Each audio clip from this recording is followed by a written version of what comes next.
cansaço. Atos capítulo de número 6. Eita. Já inapei, inaugurei o microfone 2 vezes. Capítulo de número 6. Amém, irmãos? Vamos ler do verso 1 ao verso 4. Apenas 4. Diz assim a palavra do Senhor. Ora, naqueles dias, crescendo o número dos discípulos, houve uma murmuração dos gregos contra os hebreus, porque as suas viúvas eram desprezadas no ministério cotidiano. E os 11, invocando a multidão dos discípulos, disseram: não é razoável que nós deixemos a palavra de Deus e sirvamos as mesas. Escolhei, pois, irmãos, dentre vós, 7 varões de boa reputação, cheios do Espírito Santo e de sabedoria, aos quais constituamos sobre este importante negócio. Mas nós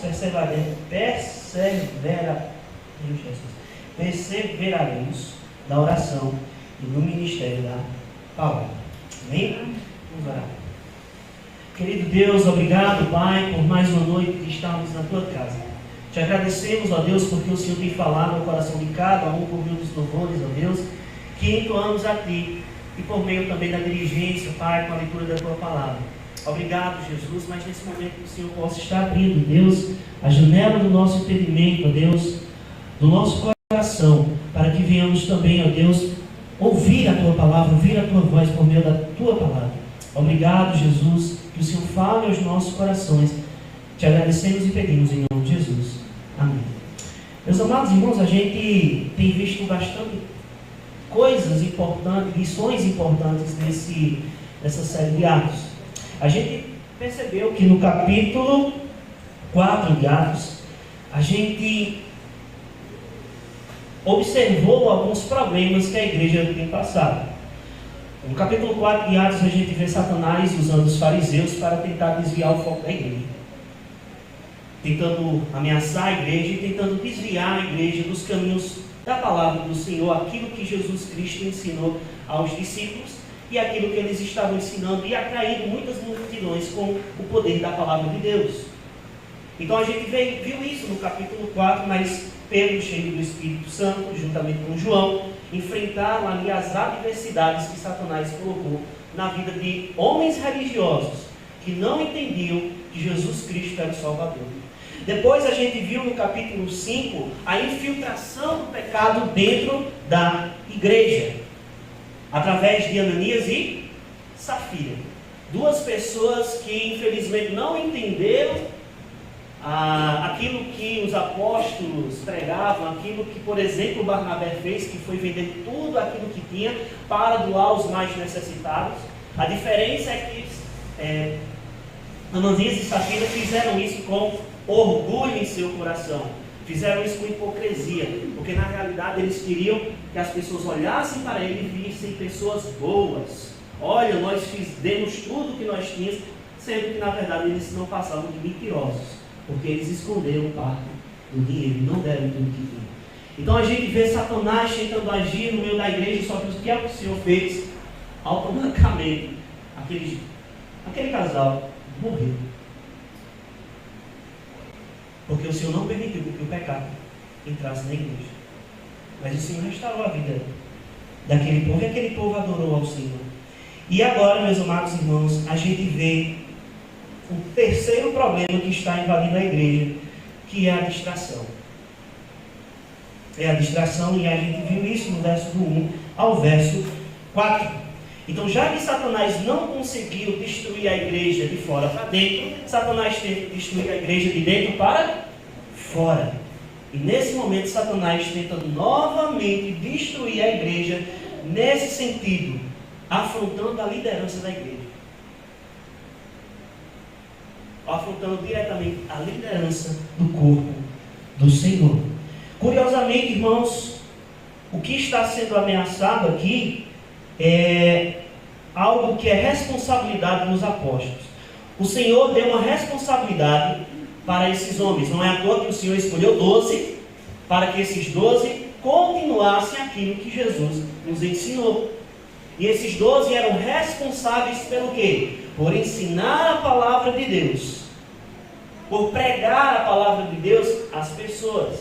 E isso era uma responsabilidade desse homem. Só que a igreja estava enfrentando um problema: a assistência social. Mas Cleiton, isso é um problema? Não, na verdade não é um problema. Mas se tornou um problema para a igreja. E a gente vai ver sobre isso. Irmãos, o número de pessoas estavam crescendo. A igreja estava multiplicando. Amém? Amém. Mas, meus amados irmãos, quanto mais pessoas, mais problemas. Quanto mais pessoas a igreja tem, quanto mais a igreja cresce, glória a Deus. Mas, meus amados irmãos, é mais cabeça. São mais problemas que vêm para a igreja. Então, automaticamente, como a igreja estava crescendo, mais problemas estavam vindo para a vida daqueles homens de Deus, para a vida daqueles apóstolos que o Senhor escolheu. Então, a comunhão, ela acaba sendo afetada por causa do pecado que habita no meio da igreja, por causa desses problemas. Mas, meus amados irmãos, a gente percebe no verso 1, acompanhem comigo, verso 1. Ora, aqueles dias, crescendo o número dos discípulos, houve uma murmuração dos gregos contra os hebreus, porque as viúvas eram desprezadas no ministério cotidiano. Então, lá no verso 3 e no verso 4, os apóstolos resolvem esse problema com sabedoria.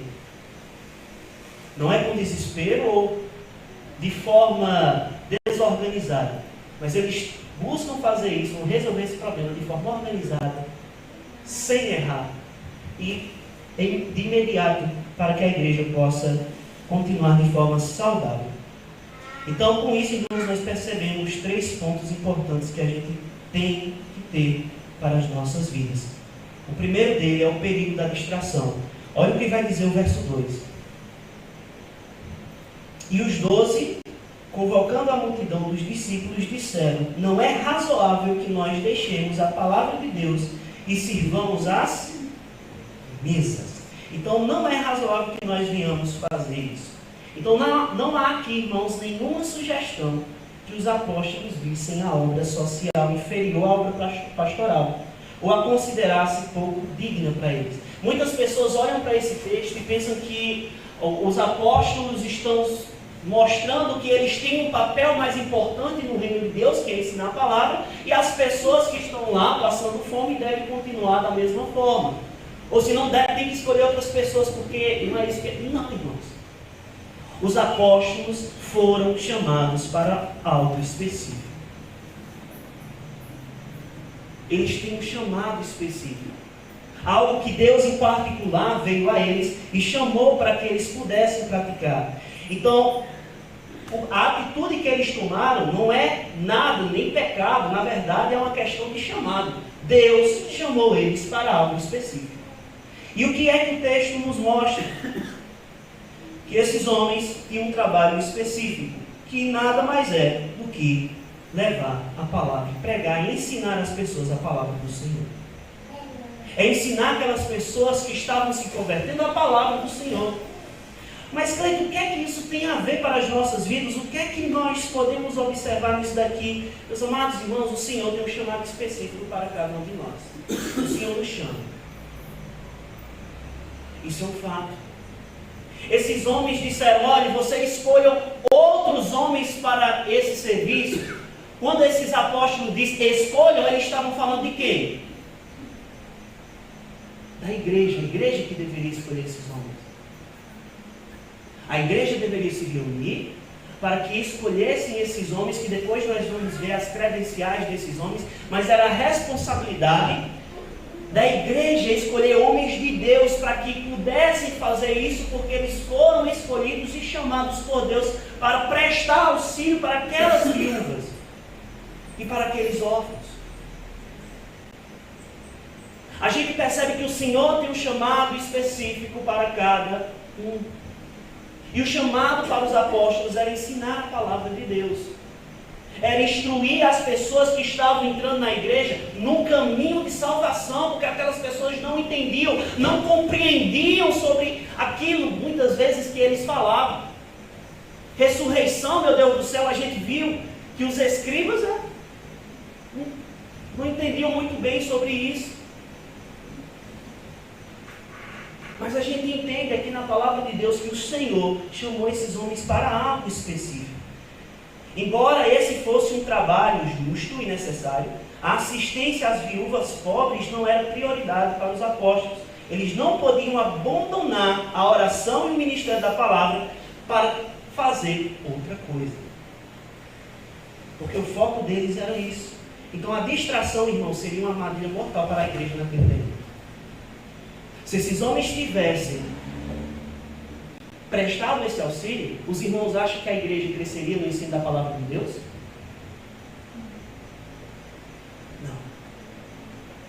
Não cresceria. Porque tinham pessoas responsáveis para fazer esse trabalho. Meus amados irmãos, o Senhor te chamou para fazer o quê? Esses dias a gente foi lá para Itaporã, né, Silvânia? A gente foi lá e na volta a gente estava conversando sobre chamado, sobre o que o Senhor tem nos chamado. E a Silvânia falando, né, sobre o chamado que Deus tem para a vida dela, e eu pensando, caraca, como a igreja é massa. Porque a igreja tem um monte de gente no qual Deus escolheu e separou para cada um fazer um trabalho determinado por Ele. Meus amados irmãos, o Senhor te chamou para algo específico. O Senhor quer que você realize esse trabalho. E não se distraia com nada. Cuidado com as distrações que podem aparecer na tua vida, porque aquilo que o Senhor te chamou, você não está fazendo.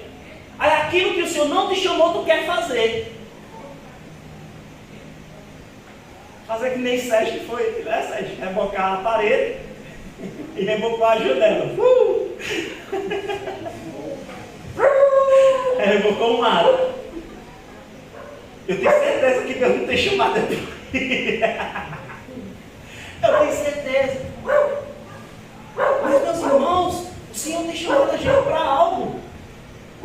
Então faça a vontade de Deus, realize a vontade de Deus. Se o Senhor tem te chamado para ensinar a palavra dele, ensine. Se o Senhor tem te chamado para ajudar na banda aqui da escola, ajude. Se o Senhor tem te chamado para trabalhar com as crianças, trabalhe com as crianças. Às vezes a gente quer fazer um monte de coisa e acaba fazendo nada. Muitas vezes acaba atrapalhando o que está fazendo. Acaba atrapalhando o crescimento do reino de Deus, porque começa a dar sugestões se não é nem aquilo que o Senhor tem chamado. O problema é quando o Senhor nos chama e a gente não quer fazer. A gente quer fazer as nossas vontades e não quer fazer a vontade de Deus. Esses apóstolos aqui foram claros em dizer: nós não podemos fazer isso, porque nós temos uma responsabilidade, e a nossa responsabilidade é o ensino da palavra. Os apóstolos aqui não estavam considerando o que eles estavam fazendo superior a ninguém. Eles só estavam designando uma responsabilidade que não era deles. Quantas vezes a gente não faz uma coisa que muitas vezes não pertence a nós, então nós não devemos fazer? Se aparecer uma coisa, irmãos, que o Senhor não tem te chamado para fazer, e é função de fulano fazer, chega em fulano e diz: igual fulano, faça porque o Senhor te chamou para isso. Então faça a vontade de Deus. Irmãos, por isso que é importante quando a gente faz uma assembleia no início do ano e a gente determina os ministérios. Sabe por quê? Porque se o Senhor te chamou para evangelizar, se o Senhor te chamou para ensinar, se o Senhor te chamou para organizar a igreja, se o Senhor te chamou para servir, graças a Deus nós temos muitos ministérios. E faça aquilo que o Senhor tem te chamado. Irmãos, às vezes, eu vou contar aqui, né? Às vezes eu penso que eu tenho que abraçar o mundo. Pensado, porque depois dessa chibatada que o Senhor me deu, eu disse: cara, não, é designar funções. Olha, é tua responsabilidade, é tua responsabilidade. É responsabilidade do Anderson, é responsabilidade do Luciano, é responsabilidade do missionário. A gente deve delegar funções na qual o Senhor tem chamado a cada um. Porque senão, irmãos, acaba colocando o peso sobre um irmão. Porque a igreja é só um irmão, a igreja é um corpo. E cada corpo tem a sua função. Deus é a perna e Luciano é a outra perna. Daniela não pode ser a outra perna não. Não tem 3 pernas não, irmãos. É só 2. É só 2. Pelo amor de Deus. Você é o braço, o dedo, não sei o que você é. Mas você tem que procurar outra função naquilo que o Senhor tem te chamado. Amém? Que essa seja uma realidade. Que a gente possa entender isso. Segundo ponto. Aqui o celular avisou que é para você ligar. É. Graças a Deus eu preciso avisar agora. A diaconia das mesas. Verso 3. Escolhei, pois, irmãos, entre vós 7 varões, de boa reputação, cheios do Espírito Santo e sabedoria, os quais constituamos sobre este importante negócio. A diaconia, irmãos, é a primeira vez que é apresentado aqui em Atos. A diaconia, e segundo as Escrituras, vem do grego que significa serviço. Servir. Justamente isso que estava acontecendo. Os órfãos e as viúvas estavam sendo deixados de lado. E esses homens seriam justamente para servir essas pessoas. Então os apóstolos entenderam a legitimidade da diaconia das mesas. No final do texto ele vai dizer que é algo importante para a igreja. Os irmãos entendem agora? Isso é algo importante para a igreja. Uma pessoa responsável, uma pessoa designada pela igreja para cuidar, muitas vezes, daquelas pessoas que passam necessidade, que está passando por um determinado problema, como perder o marido, a esposa.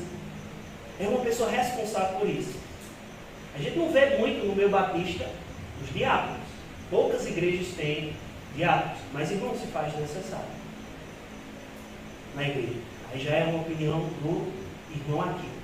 Se faz necessário uma pessoa designada para isso, porque a palavra de Deus nos mostra que esses homens de Deus designou. Porque muitas vezes a função do líder da igreja é ensinar a palavra de Deus para que a igreja se alimente e cresça, principalmente aqueles irmãos que estão chegando na igreja, principalmente nessas funções. Eles reafirmaram a necessidade de continuar o serviço e assistência aos pobres.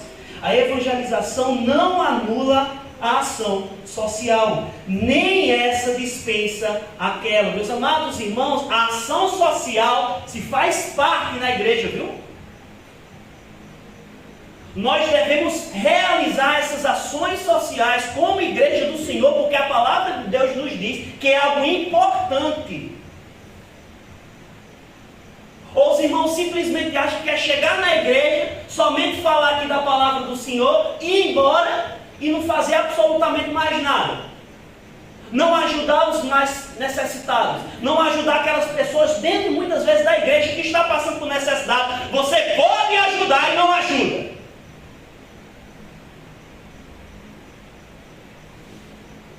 Então muitas vezes é largar a mão das coisas que a gente tem mais apego. Sim, estou falando de dinheiro. E muitas vezes compartilhar com aqueles irmãos que estão passando necessidade. A palavra de Deus, a gente viu no capítulo 5 que eles vendiam tudo o que eles tinham. Os irmãos sabem o que é tudo. Todas as suas propriedades, tudo aquilo que muitas vezes eles conseguiram durante a vida deles. Sabe para quê? Para ajudar os mais necessitados que estavam entrando na igreja do Senhor. Paulo foi o maior exemplo disso. E ele fala em suas cartas: eu poderia ser o maior. Eu poderia ser porque eu venho de privilégios. Mas eu larguei tudo isso porque isso aí vão para seguir aquilo que o meu Senhor me ordenou.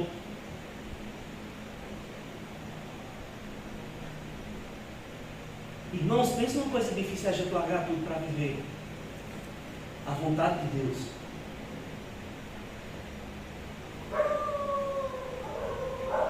Mas muitas vezes a gente não larga nem o vício que tem nos desviado do Senhor. O pecado que tem nos destruído.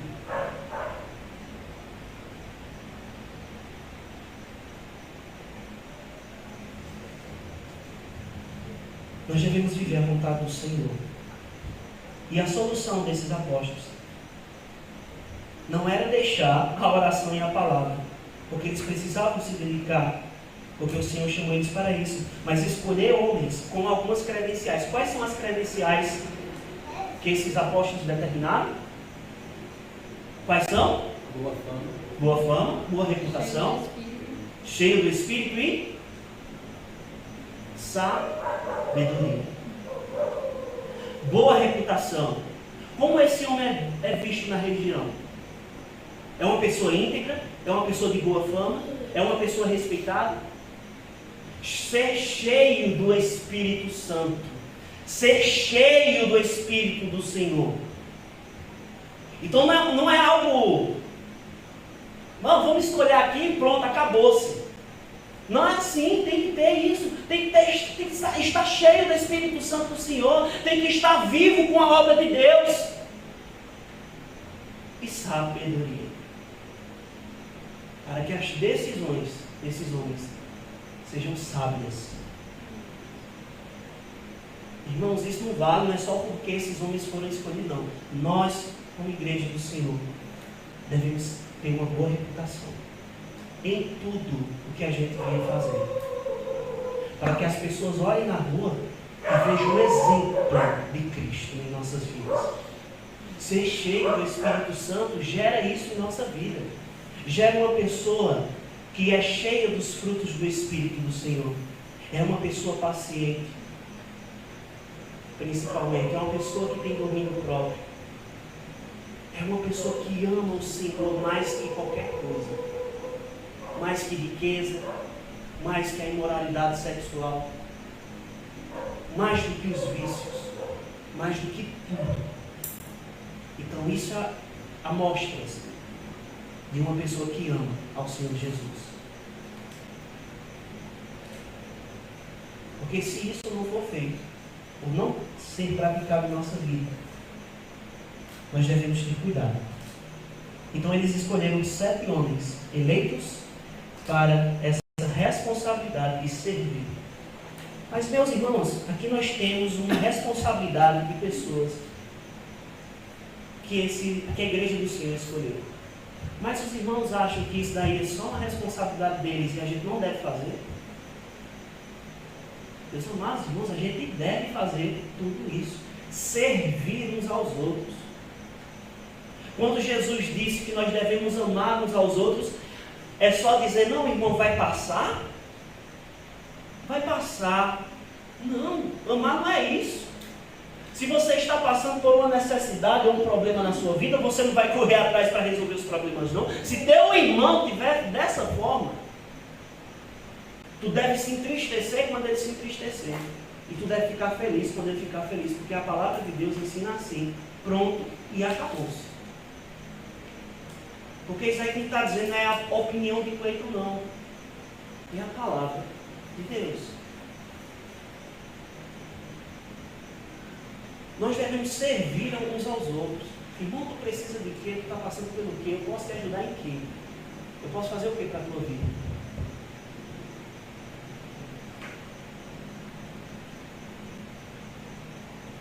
Porque se isso não acontece, a igreja está longe de estar em comunhão e ser avivada. Porque o Senhor nos deixou 2 mandamentos: amar o Senhor acima de todas as coisas e ao nosso próximo como a nós mesmos, como nós se amamos. A gente se ama, pô. A gente se ama. Ou como a gente se ama. Da mesma forma como tu se ama, ama a pessoa que está aí do teu lado. É isso que a palavra de Deus nos ensina. Cleiton, mas essa pessoa que eu olhei para o lado, tem nada não, irmãos. A Bíblia diz que para amar da mesma forma. Da mesma forma. Tá certo? Até o mais chato. Fique imaginando esses irmãos amando Pedro. Mas tem que amar, irmãos. Pedro da Bíblia, né? É o Pedro da Bíblia, Pedro. É o Pedro da Bíblia. Certo, irmãos? Então a gente deve servir uns aos outros e aprender a fazer isso. Terceiro e último ponto, a diaconia da palavra, que era a responsabilidade dos apóstolos. O verso 4 diz: mas nós perseveraremos na oração e no ministério da palavra. Meus amados irmãos, Deus chama todo o seu povo para o ministério. Ele chama todas as pessoas diferentes para um ministério diferente. E aqueles chamados para a oração e o ministério da palavra não devem se desviar da sua responsabilidade. Todos nós somos chamados para algo específico. Isso não significa que você não deve ajudar o irmão. Está tendo trabalho aqui das crianças, top. Aí é só responsabilidade de uma pessoa? Imagina uma pessoa, irmão, para 60 crianças. Amiga, é bagaceira. Mas isso não significa que você não possa estar na casa do Senhor para ajudar os irmãos. Nós devemos fazer isso, prestar auxílio aos nossos irmãos. Mas nós não devemos nos desviar daquilo que o Senhor tem te chamado. Se o Senhor tem te chamado para pregar a palavra do Senhor, ensinando ela, instruindo ela para a igreja, faça isso. Se o Senhor tem te chamado para cuidar de vidas, cuide. Se o Senhor tem te chamado para prestar auxílios para drogados, para prostitutas, cara, vai embora, vai pegar essas pessoas que estão lá no mundo e pregar a palavra do Senhor para elas.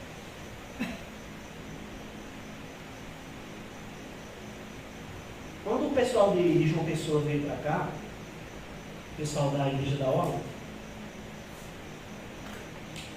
e foi mais uma pessoa evangelizar ali na Rua Nova, lá embaixo. Meus irmãos, a casa que a gente foi é pesadíssima. A gente viu arma, droga, a seringa lá, a gente viu bagaceira lá, viu? A gente viu bagaceira. E teve uma pessoa que foi mais a gente, que ela entrou de uma forma alegre, conversando com esses homens, abraçando, e eu fiquei olhando assim, meu Deus, é hoje. Senhor do céu, é hoje que nós vamos para o céu. E ela abraçando, e esses homens chorando, desesperados, ela pregando e tal. Depois eu vi saber que essa mulher trabalha com drogados lá em João Pessoa. Ela tem uma ONG que traz pessoas drogadas para reabilitação. Isso é um trabalho da igreja. Aí eu fiquei olhando assim, meu Deus do céu, é hoje. Mas depois disso, irmãos, eu fiquei olhando, o Senhor chama mesmo, porque pensa no cara que se tremeu do medo, foi eu. Mas ela falou uma coisa bem interessante. Meu irmão, o Senhor chama a igreja para diferentes funções. O Senhor me chama para isso. O Senhor vai te chamar para alguma coisa. O Senhor chama cada um para uma função específica. O Senhor só quer que eu e você realize essa função. Irmãos, vamos fazer a vontade de Deus? Vamos fazer aquilo que o Senhor tem nos chamado? Vamos realizar aquilo que o Senhor tem pedido para que cada um de nós faça. Sabe por quê, irmãos? Porque não cansa não. Porque todas as vezes que eu ouço a voz do Senhor e entendo o chamado que o Senhor tem para a minha vida, eu lembro de Cristo na cruz. Porque Cristo apanhou. E o irmão acha que ele não cansou, não foi? Irmãos, ele cansou, viu? Porque ele realizou a sua função perfeitamente. Ele realizou de forma perfeita aquilo que Deus ordenou para que ele fizesse. Ele foi como um cordeiro perfeito para o matador, sem dar um pio. Sofreu dores. O que o Senhor quer é que a gente faça a vontade dele, que é boa, perfeita e agradável. Amém, irmãos? Então vamos fazer a vontade do Senhor. Que essa igreja seja uma igreja de exemplo Arigaracê. Que essa igreja seja uma igreja que realiza a função que o Senhor determinou.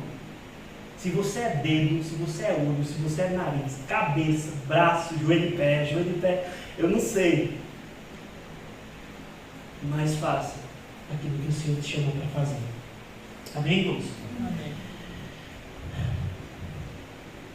A única diferença do ministério que nós percebemos nos apóstolos e nesses diáconos está na forma em que cada ministério assume, exigindo dons e chamados diferentes. Mas, meus amados irmãos, ambos ministérios, seja o de servir ou seja o de ensinar a palavra do Senhor, ambos são importantes para o reino de Deus. Ambos são importantes. Esses chamados que o Senhor mostrou de forma específica é bênção de Deus. E sabe o que é mais interessante na palavra do Senhor? É que ambos os serviços que prestamos para a igreja é relevante diante de Deus. Todos os serviços, seja de diretoria da igreja, seja de ministérios, seja o que for, diante do Senhor, e se está praticando para a obra do Senhor, irmãos, é bênção diante de Deus. É bênção diante de Deus. Então, que a gente venha fazer a obra do Senhor, que a gente seja uma igreja que tem prazer em fazer a vontade de Deus. Amém? Amém. Amém. Senhor?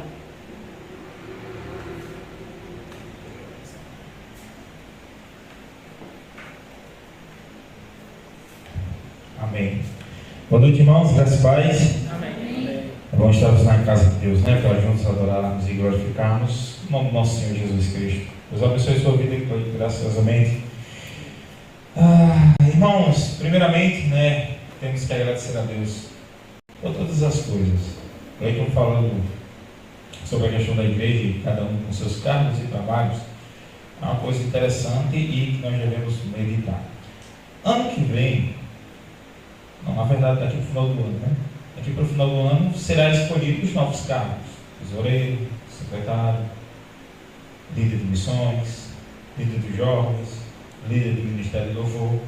Geralmente são quase as mesmas pessoas.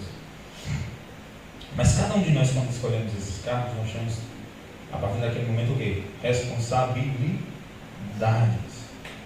Então, que a gente venha agir com a responsabilidade qual a gente foi escolhido e que nós aceitamos. Então, devemos, se aceitei um certo cargo, trabalhe direito neste cargo. Se tem alguém para ser cobrado em cada cargo, não é o missionário, não, é o cara do cargo. Aí, se ele não fizer nada, você vai de missionário, dá um puxão de orelha em fulano, que ele está querendo fazer nada. Daí, fulano, outro fala alguma coisa, sai do cargo, irmão. O que Cleide falou muito nisso. Nós devemos ser bênção em luz na vida das pessoas. Agora, se nós escolhemos alguma coisa e atrapalhamos a vida das pessoas, é melhor você se afastar daquilo ali.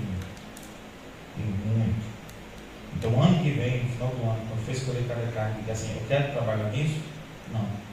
Então, não vou aceitar porque eu não tenho capacidade. Pode dizer, não é feio. É melhor do que você aceitar ficar no cargo que você não gosta, não quer e não pode trabalhar. Tá bom, irmãos? E isso que nos ensinou realmente foi a palavra de Deus. Escolha pessoas que são capacitadas para trabalhar em certa área. Os diáconos tinham suas características, eram homens trabalhadores que faziam a obra de Deus. Amém? Por exemplo, o mês de agosto agora é um mês, para os batistas é considerado o mês dos jovens.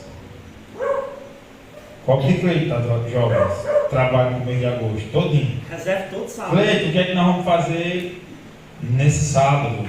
No outro sábado, o que é que nós vamos fazer nesse mês? Vai ali, Cleito, atividade de trabalho para a gente poder estar fazendo.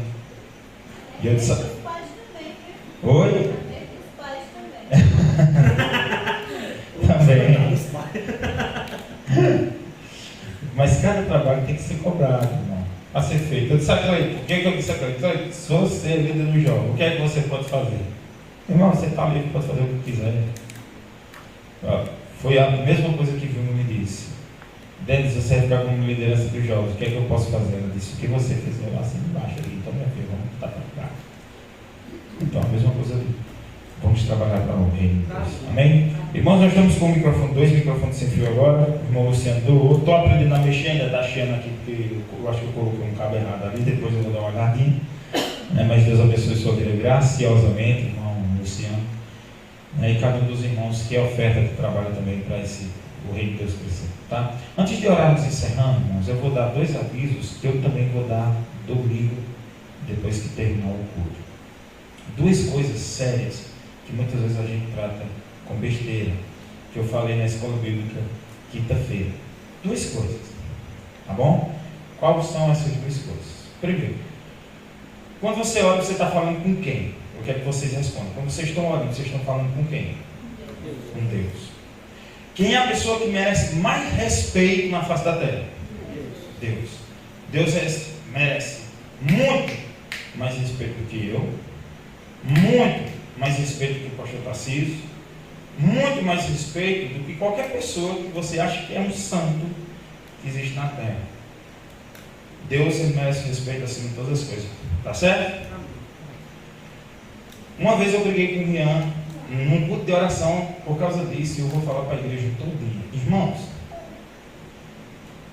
momento de oração você está falando com Deus. Deus merece todo respeito. Então, na hora que estiver orando, vá beber água, não? Vá beber água na hora do louvor. Vá beber água na hora que estiver pregando. Vá beber água na hora da confraternização. Agora você, no momento em que estamos falando com Deus, se levanta e vai beber água, você não está desrespeitando a igreja, você está desrespeitando Deus. Lógico, às vezes acontece um problema, tem criança ou alguma coisa, mas, irmãos, respeitem esse momento. Na verdade, momento de oração, quando você chega na igreja, se a igreja estiver orando, para você ficar ali na porta, na igreja. Porque no momento que nós estiver orando, que eu ouvi assim, ó, eu faço vergonha aqui no culto. Ah, Denis, depois dessa vergonha eu vou orar. A porta está aberta, como eu já disse. Agora, desrespeitar Deus, jamais. O momento de oração é o momento de falar com Deus. Então, se eu falando besteira, olhando ali para o filho de Vitória com a boca aberta, então, irmãos, respeitem esse momento. Qual é a segunda coisa? Quando você vem para a igreja, você vem adorar quem? A quem? Você vem aprender sobre o quê? Celular. Se não for para abrir a Bíblia e eu pegar estamos falando de Deus, você que tem. Vou me recolher. Tenha vergonha vocês que fazem isso. Não é toda a igreja, mas você que faz. Aquele vergonha. E a mesma coisa que eu estou falando agora aqui, domingo depois do culto. Entendeu? Igreja é para fazer o quê? Adorar e glorificar o nome de Cristo. Se você não quer vir para a igreja, fique em casa. Fique em casa. Agora, atrapalhar os outros que estão adorando a Deus, desrespeitar o Senhor no momento de adoração, isso é feio. Se a gente que é humano gosta, nós que somos humanos, imagina Deus. E tem uma criança muitas vezes querer, às vezes você está no cantinho, que mesmo assim a gente diz assim, ensina o teu menino a ouvir o culto, a assistir. É o que a palavra de Deus diz. Ensina o menino no caminho que deve andar quando ele crescer, não se desviará dele. Amém? Amém? Vamos orar?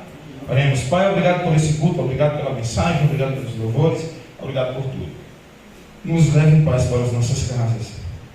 Cuida sempre de nós e que a tua vontade seja sempre feita nas nossas vidas. Que o Senhor possa nos abençoar sempre, graciosamente.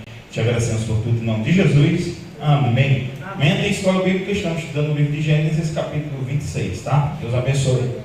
Para quem não leu ainda. Vai ali, fica falando todo o negócio.